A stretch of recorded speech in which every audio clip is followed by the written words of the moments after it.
இனிய தமிழமுது நேயர்களே, இனிய மதிய வணக்கங்கள். இன்றைய தலைப்பினுடைய கதை படித்ததில் பிடித்தது. ஏறத்தாழ 50 ஆண்டுகளுக்கு மேலே எங்கள் வீட்டிலே குமுதம் வரும். அந்த புத்தகத்திலே பல தொடர்களை எனது தாயார் எடுத்து வைப்பார்கள். அதிலே ஜெயகாந்தன் அவர்கள் எழுதிய ஒரு சிறுகதை படிக்கவே ஆனந்தமாக இருந்தது.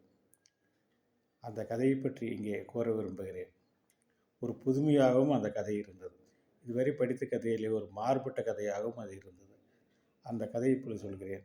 ஒரு ஊரிலே ஒரு ஏழை மாணவன். அவன் நன்றாக படித்தான். இருந்தாலுமே கூட அவருடைய குடும்ப சூழ்நிலை ஒரு 8ஆம் வகுப்பிற்கு மேலே படிக்க முடியவில்லை.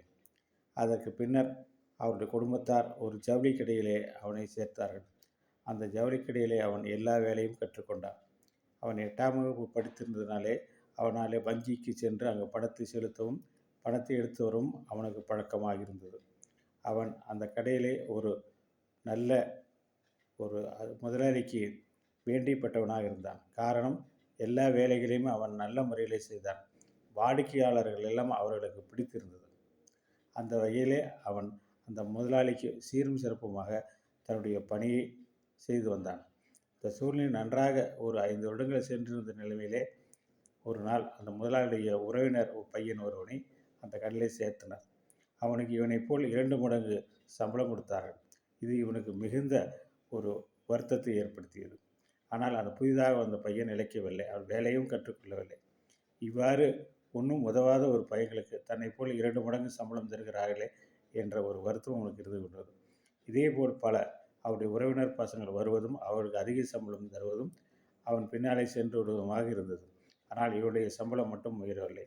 இவ்வாறு சென்று கொண்டிருந்த நேரத்திலே மனதிலே பெருமை கொண்டிருந்த நம்முடைய கதாநாயகன் அவனுக்கு ஒரு நண்பன் இருந்தான். அவன் ஒரு ரவுடி.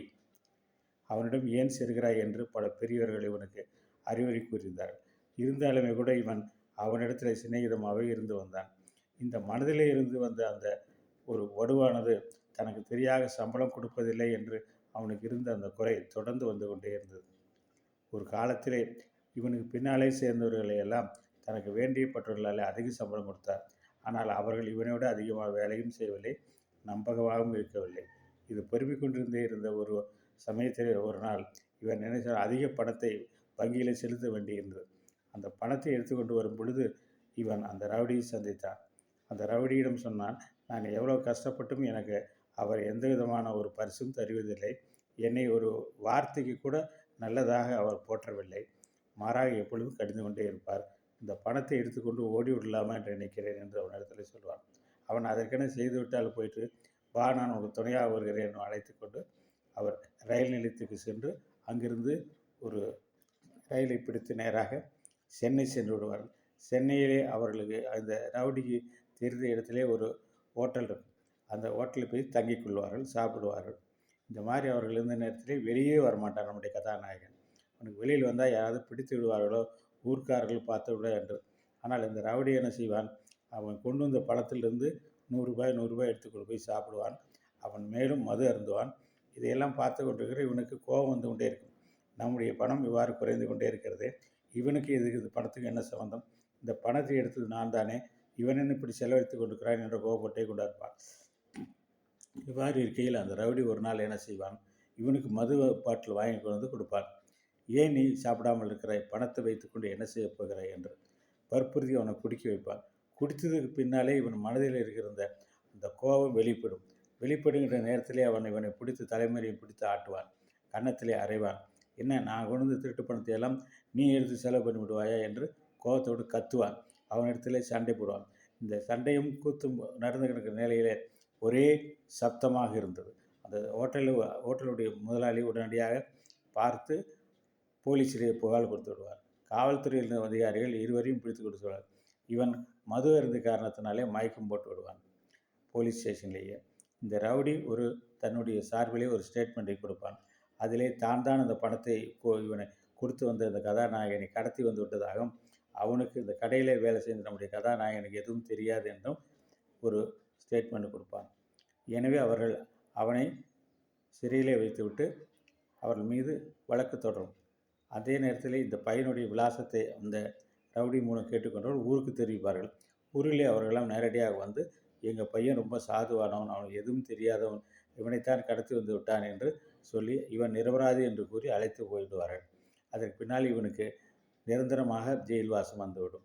இவ்வாறு இருக்கிற நிலையிலே நம்முடைய கதாநாயகன் மனசிலே நினைத்து கதறுவான். மறுபடியும் அதே வேலையிலே இவனுக்கு வேலை கிடைத்துவிடும்.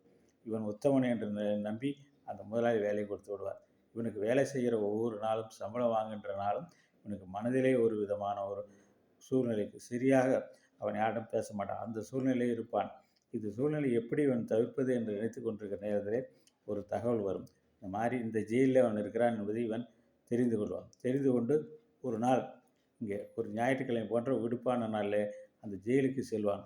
சென்று அந்த ரவுடியிடம் கையை பிடித்து அழுவான். நான் செய்த தவறுக்கு நீ ஏன் இதை ஏற்றுக்கொண்டாய்? நீ இந்த ஜெயிலில் இருப்பது உனக்கு கொடுக்கப்பட்டிருக்கிற ஒரு தண்டனை போல் இருக்கிறது. நான் இதை பார்ப்பதற்கே எனக்கு மனது நாணுகிறது என்றெல்லாம் அழுவான். அந்த ரவுடி அவனிடத்திலே சொல்வான், அப்பா, நீ நல்ல பையனாக இருந்தாய். நான் உன் பேரையும் கெடுத்து என்ன செய்ய போகிறேன்? நான் ஏற்கனவே ரவுடி. திருடன் என்ற பெயர் எடுப்பதிலே, இல்லை கடத்திக்கு சென்றவன் என்ற பெயர் எடுப்பதிலே எனக்கு எந்த விதமான ஒரு தீமையும் நேரப்போவதில்லை. நான் இயற்கையிலேயே திருடனாகவும் ரவுடியாகத்தான் இருந்து கொண்டிருந்தேன். நீயாவது நல்லவனாக இரு.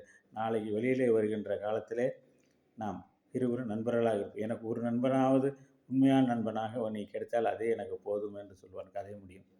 இந்த கதைகளை கேட்கின்ற பொழுது அந்த ரவுடி செய்த தியாகம் நமக்கு நிச்சயம் நெஞ்சை தொடும். நன்றி, வணக்கம்.